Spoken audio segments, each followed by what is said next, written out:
Minnesota.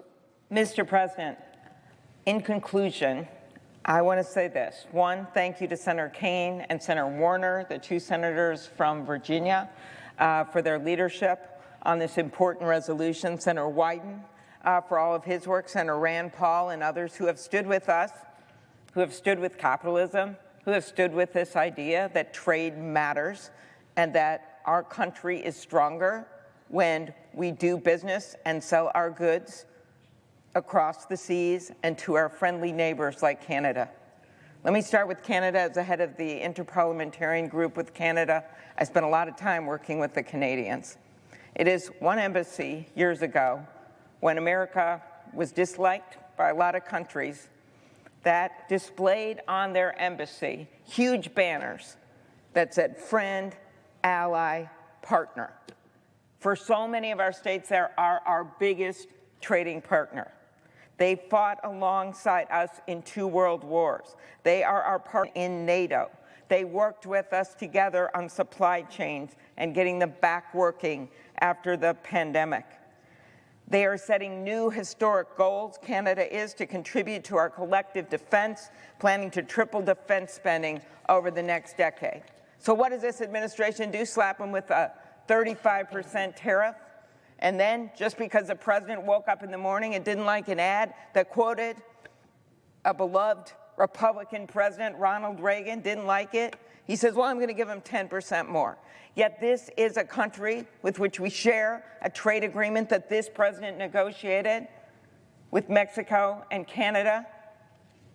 If you want to make changes, like for dairy or other things, do it in the review of that agreement. Don't do it like this to a neighbor and friend. Secondly, what do these tariffs mean to America, mean to the people in our country?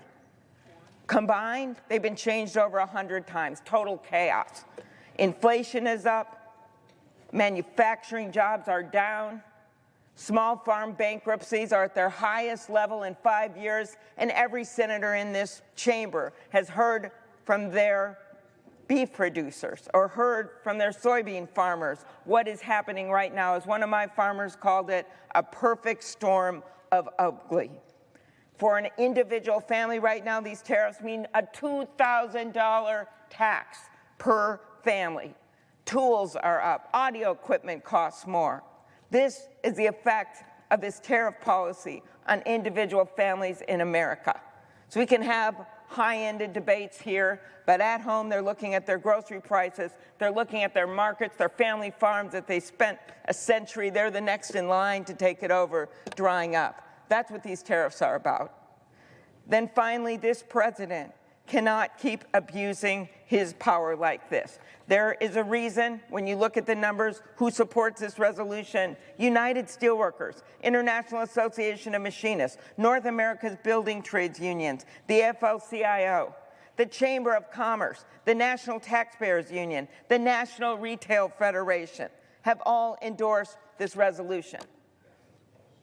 But unfortunately, with a few exceptions, our friends on the other side of the aisle are just rubber stamping what this president wants. Well, it is time for us to stand up. This vote is about reasserting Congress's constitutional role. Article 1, Section 8 of the Constitution gives Congress, not the president, the power to impose tariffs and regulate commerce with foreign nations. We must stand up for American workers, businesses, and consumers, and remind our allies and ourselves that America keeps its word. I yield the